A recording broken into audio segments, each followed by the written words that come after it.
जब principal office नीचे है तो वो थर्ड फ्लोर पे करने क्या जाएगी। जी। तो हम लोग थोड़ा सा डर गए थे कि श्रेया नहीं हो सकती है, अपने आप को दिलासा दे रहे थे, क्योंकि थर्ड फ्लोर पे उसका कोई काम नहीं था और वो इतने पॉजिटिव रहने वाली बच्ची, वो कैसे कूद सकती है। अफरा तफरी का माहौल हो जाता है। अगर बात करें कि जब आप वहाँ पढ़ रही थी तो कब आपको पता चलता है कि ये श्रेया है? सर जब हम लोग उनकी पेरेंट्स आए, चिल्लाने लगे कि हमारे बच्चे को ये लोग मार दिए हैं, जी। तब मुझे पता चला कि हाँ वो श्रेया ही थी।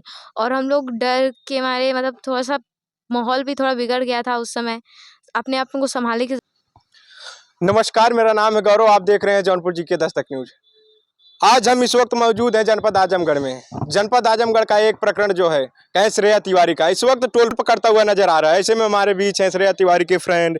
चलिएगा हम उनसे कुछ आप सबको बयान सुनवाने की कोशिश करते हैं। बहुत बहुत स्वागत है जौनपुर जी के दस्तक न्यूज में। जी धन्यवाद। तो क्या होता है जो बिटिया ऐसी कदम उठा लेती है स्कूल के परिसर में? सर मैं क्या ही बोलूँ, एकदम वो नॉर्मल थी, जैसे सब लोग बच्चे आते हैं वैसे ही आई थी। और उसके साथ पता नहीं क्या हुआ, अब वो खुद ही जानेगी, ये तो राज राज ही रह जाएगा। उसको ही पता होगा या तो टीचर्स को पता होगा कि उसके जी। साथ क्या हुआ है। क्यों कहें कि 3 मंजिले पर से वो छलांग लगाती है? कहीं न कहीं देखा जा रहा है कि कुछ लोग कह रहे हैं कि ये हत्या है, कि आत्महत्या है। बहुत सारे सवाल निकल कर आ रहे हैं। तो ऐसे में आप क्या कहेंगी? उस वक़्त स्कूल में आप मौजूद थीं? सर इतनी जानकारी तो मुझको नहीं है कि उसके साथ क्या हुआ, या आत्महत्या हुई या हत्या हुई, जी। पर जो भी हुआ वो अच्छा नहीं था। अच्छा नहीं था। तो अगर वो उनकी बेटी होती, मैं टीचर्स की बात कर रही हूँ, अगर आप ही की बेटी के साथ कभी ऐसा हो जाए, या ऐसा होना नहीं चाहिए, मगर हो जाए, आप ऐसे सिचुएशन में हो तो आप क्या करेंगे? अपने बच्ची को ऐसे सबके सामने शो करेंगे कि हाँ ये मेरी बेटी है, ये ऐसे लाई थी। जी, अगर कहें कि 90 मिनट तक वहाँ कैमरा रोका जाता है, जो सीसीटीवी फुटेज रहते हैं, रोके जाते हैं, उससे छेड़छाड़ किया जाता है, घरवालों का आरोप है। क्या ये सच है कि सीसीटीवी फुटेज के साथ छेड़छाड़ की जाती है? सर मुझे ज़्यादा इस स्कूल के बारे में जानकारी नहीं है, क्योंकि मैं न्यू स्टूडेंट हूँ। लेकिन अगर ऐसा कुछ हुआ होगा तो वो उनका विषय है, वो जानेंगे। जब ये घटना घटित होती है, ये वाक़या होता है, उस वक़्त कैसा रहा माहौल स्कूल का? सर भगदड़ मच गई थी बहुत ज़्यादा, हम लोग तो डर गए थे। हम लोग को लगा कि बंदर-वंदर का मैटर है, कि क्लासेस में बंदर वगैरह घुस गए होंगे, इसलिए कोई लड़की कूद गई है। मगर ये नहीं पता था श्रेया है, क्योंकि जब प्रिंसिपल ऑफिस नीचे है तो वो थर्ड फ्लोर पे करने क्या जाएगी। जी। तो हम लोग थोड़ा सा डर गए थे कि श्रेया नहीं हो सकती है, अपने आप को दिलासा दे रहे थे, क्योंकि थर्ड फ्लोर पे उसका कोई काम नहीं था और वो इतने पॉजिटिव रहने वाली बच्ची, वो कैसे कूद सकती है। अफरा-तफरी का माहौल हो जाता है।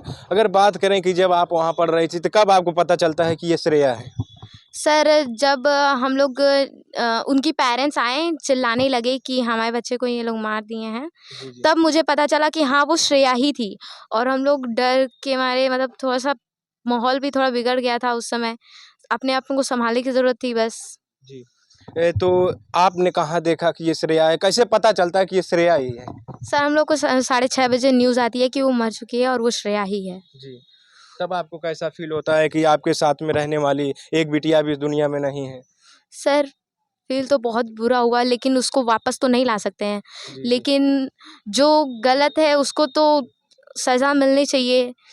अब उसमें आपकी जिस निगाह में कौन गलत है? इसका गुनहगार कौन? सर गुनहगार कोई भी हो, गुनहगार दोनों लोग, ना स्कूल को मैं दूंगी ना पेरेंट्स को दूंगी। पेरेंट्स को फ्रैंक रहना चाहिए अपने बच्चों के साथ थोड़ा, कि वो अपनी बातें आके कह सकें, अपने पेरेंट्स के साथ अपनी बातें शेयर कर सकें कि मैम मम्मी मुझे ये दिक्कत है, पापा मुझे ये दिक्कत है, आप इसका सॉल्यूशन मुझे बता दीजिए।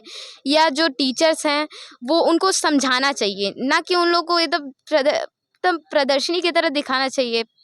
मतलब अच्छा, क्या होता है जब बैग को चेक किया जाता है? क्या निकलता है बैग खंगालने के बाद इतना माहौल जो बिगड़ सा जाता है?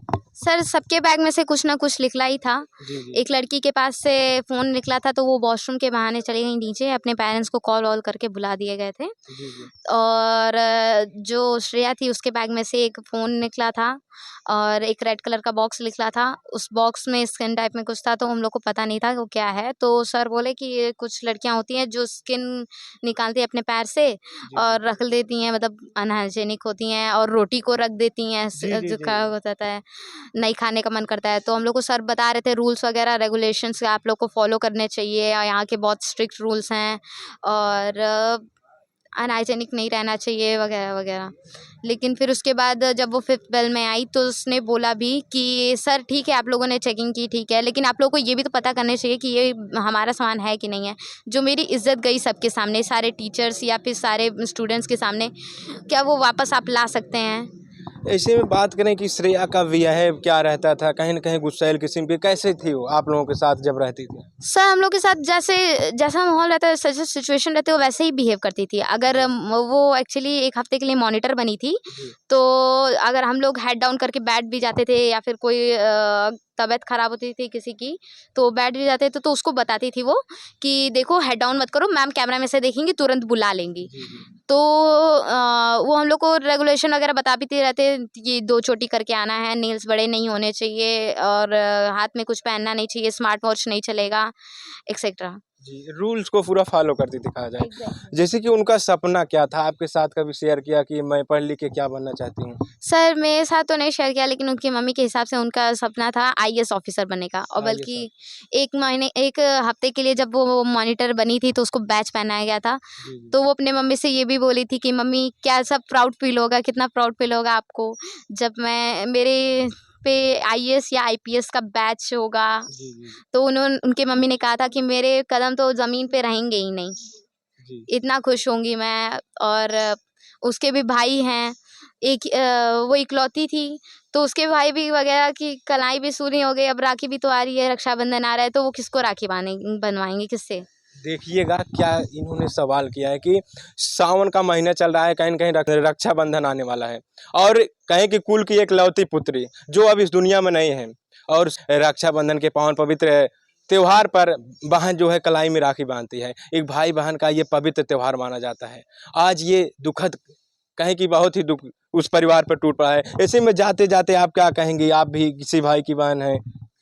सर मैं कहना चाहती हूँ कि जो गलत है उसको प्लीज़ थोड़ा-सा ध्यान में दीजिए, और अपने पेरेंट्स को बोलना चाहती हूँ, सारे पेरेंट्स को बोलना चाहती हूँ, अपने बच्चों के साथ प्लीज़ फ्रैंक रहिए कि ताकि ये ऐसा जो हुआ है वो वापस ना हो सके। जी। अपने पेरेंट्स के साथ कम से कम अपने प्रॉब्लम्स तो शेयर कर पाएँ, औ और आगे।